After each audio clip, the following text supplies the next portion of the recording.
демократии самарское правительство потребовало присылки для обороны города башкирских частей, единственных, кто сохранял боеспособность и верность идеалам демократии. Мы в таком положении, что нам необходима экстренная поддержка, хотя бы башкирских частей, писал генерал Галкин, военный министр Комуча. Нам необходимо по возможности притянуть их сюда, ибо местных резервов нет. Под Самару немедленно прибыл 3-й башкирский пехотный полк во главе с Галимьяном Тагановым. Полк был очень большой, состоял из 2 батальонов и примерно насчитывал порядка 2000 человек. 2 батальона по 1000 человек. Один из батальонов осуществлял охрану города Уфы перед проведением государственного совещания. Так получилось, что при отступлении частей Народной армии из Самары, отступление было достаточно таким хаотичным, и я бы даже сказал, по отношению к некоторым частям паническим. Башкирский батальон, не получив поддержки со стороны соседних частей Народной армии, был полностью истреблен. Он занимался прикрытием отступления частей и, соответственно, выполнил боевую задачу, но был полностью уничтожен. 2-й батальон занимал позиции в районе Бугульмы в составе войск Капеля, известного военачальника Белой армии. И в конечном итоге, в общем-то, этот батальон 3-го башкирского полка под командованием Таганова так и остался в расположении объединенной группировки Капеля. И вместе с ним отступил сначала к Уфе, а затем за Урал. И дальше уже на Дальний Восток. 7 октября Самара была взята частями Красной армии. Еще ранее, 3 октября, уфимская директория перебралась из Уфы в Омск, где сразу же попала под тяжелый пресс реакционно настроенного генералитета. Именно под давлением реакции директория принимает ряд ликвидационных решений. 15 октября директория издает приказ об упразднении башкирского корпуса, полки которого раскидывались по всей народной армии. Прекращалось финансирование вновь формирующихся башкирских войск и штаба. Цель упразднений – лишить башкирское правительство его главной опоры – армии.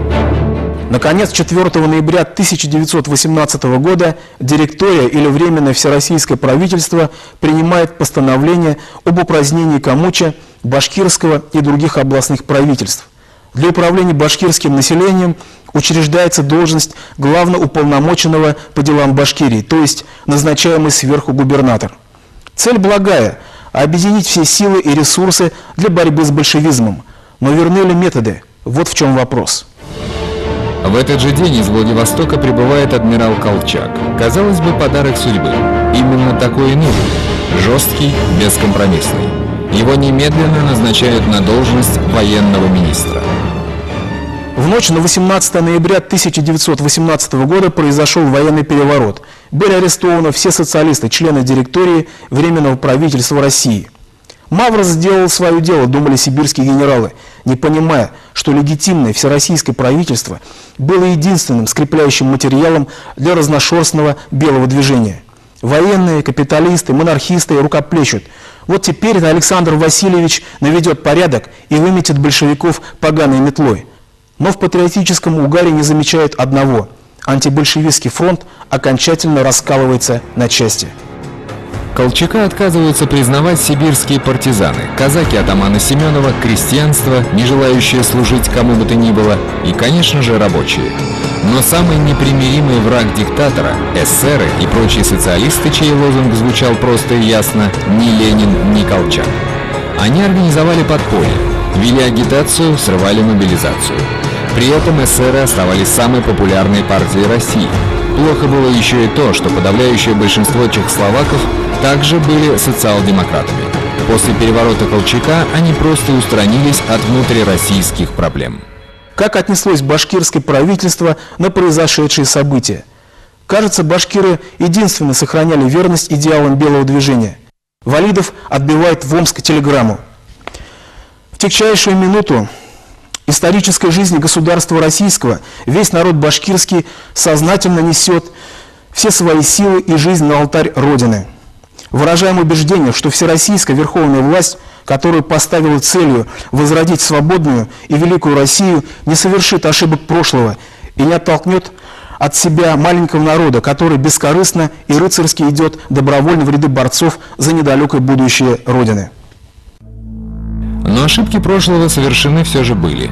Колчак полностью прекратил снабжение башкирской армии, полагая, что таким образом Валидов станет сговорчивее. Но верховный правитель России не учел одного. В условиях войны всегда найдутся те, кто готов снабдить войска противника чем угодно, лишь бы они повернули оружие против своих недавних союзников. В преддверии решающих боев генерал Дутов, командующий войсками Оренбургского края, в последний раз обращается к вышедшим из повиновения башкирским войскам. Станичники, башкиры и солдаты народной армии, на вас возлагается начало решительных действий, и от вашего успеха будет покой Оренбургскому краю, войску и Башкортостану. Да здравствует вольное казачество и свободная Башкирия!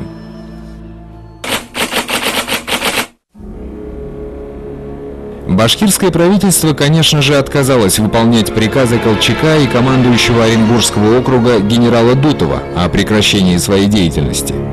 Упоминавшийся выше эсер Стариков пишет: башкиры заявили Дутову о своем определенном желании объединить все башкирские войсковые части в башкирский корпус. Отрицательный ответ Дутова вызвал сильное недовольство в рядах башкир, и они предупредили, что не будут ретиво сражаться, как это было до сих пор. О том, что башкиры начинают сильно беспокоить Дутова своими домоганиями, мне стало понятно особенно после того, как оренбургская контрразведка предложила мне взять на себя организацию контрразведки в Башкортостане. Реакция антибольшевистского лагеря на ликвидацию директории и введение военной диктатуры Колчака была различной. Торгово-промышленные круги воодушевленно встретили новый порядок. Генералитет, включая верховного главнокомандующего Болдырева, подчинился власти адмирала Колчака, надеясь на усиление армии. Оппозицию генералу возглавили лидеры упраздненного самарского правительства Камуч и часть казачества, атаманы уральских и оренбургских казаков Махин и Каргин, а также сибирский атаман Семенов. Комучевцы призвали все армейские части вооруженную борьбу против большевиков прекратить и все силы демократии направить против диктатуры Колчака. Так как свергнуть диктатуру Колчака в Сибири было делом почти безнадежным, было решено создать оплот демократии на Урале путем устранения командующего местными войсками генерала Дутова. Прошло несколько совещаний, главные из них произошли в Уфе. В Уфе в ноябре 1918 года они попытались сформулировать свою программу. Однако, несмотря на то, что у них, так сказать, была поддержка в лице чехов, в общем, несмотря на это, Колчак сумел до них добраться. Большая часть участников этого совещания была арестована верными Колчаку частями, другие ушли в подполье. И только вот после этого достаточно такого решительного шага стороны Колчака они принимают кардинальное решение начать, вернее, прекратить борьбу против Красной Армии, против Советской Республики и обернуть все свои силы против диктатуры Колчака. Башкиры абсолютно поддержали их в этом решении. От башкир на этом совещании присутствовал Илья Салкин, это бывший руководитель Харби-Шуро, нам хорошо уже известный. И в ходе этих решений, в общем-то, одной из отправных точек должно было стать восстание в Оренбурге в начале декабря 1918 года, где стояли отошедшие из фронта башкирские части. Наконец, в ночь с 1 на 2 декабря 1918 года в здании Караван-сарая, резиденция штаба башкирского войска, состоялось совещание лидеров оппозиции, среди которых были от казахского правительства Алаш-Орда Чакаев, от Комуча Чайкин, от казачества Махин и Каргин, от башкир Валидов. Участники совещания планировали образовать единое правительство, соединяющее Малую Башкирию, Оренбургское и Уральское казачество, Казахстан. Башкирские полки, стоявшие в Оренбурге, должны были стать главной силой переворота. Но, к сожалению, Дутов узнал о готовящемся заговоре и скрылся под защиту верных частей в Оренбурге. В результате башкиры были вынуждены уйти из Оренбурга и перейти в село Ермолаево, где, в общем-то, приняли выжидательную позицию. Что касается эсеров-меньшевиков, то они были полностью, в общем-то, деморализованы и, в общем-то, в дальнейшем уже не смогли даже провести более-менее представительных совещаний, ибо их популярность и воздействия на вооруженные силы были уже минимизированы. Предложение Валидова об открытии немедленных военных действий против сторонников Дутова было отклонено Махиным, не желавшим проливать кровь казаков. Так, по высказыванию Валидова, долго вырабатывавшийся план рухнул за несколько часов. Кстати сказать, антидутовский заговор не стал поводом для полного разрыва между белыми и башкирами, которые еще 2,5 месяца продолжали сражаться против большевиков бок о бок с дутовцами. 5 декабря в Уфе собрались члены Комуча и представитель башкир Ильяс Алкин. В ходе встречи было решено силами русско-чешского батальона, батальона имени Учредительного собрания, Ижевской бригады и других частей поднять в Уфимском районе восстание. Но из-за неорганизованности Комуча план реализовать не удалось. Попытки соединения этих частей с башкирскими войсками также провалились. К середине декабря сопротивление социалистов было окончательно сломлено. Атаман Семенов, не признававший режим Колчака, находился в Забайкалье и не мог влиять на политические события в Уральском регионе. Таким образом, башкирское правительство и его вооруженные силы оказались в полном одиночестве на демократическом фланге белого движения. 21 ноября 1918 года на очередном заседании башкирского правительства было принято решение об установлении контактов с руководством Советской Республики.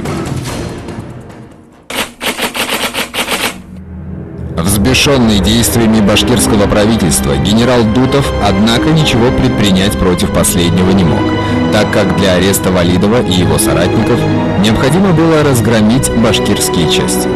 Сил для этого у него не было, как, впрочем, и времени. Красная армия, сокрушив поволжскую группировку белых, стремительно наступала в направлении Екатеринбурга, Уфы и Оренбурга.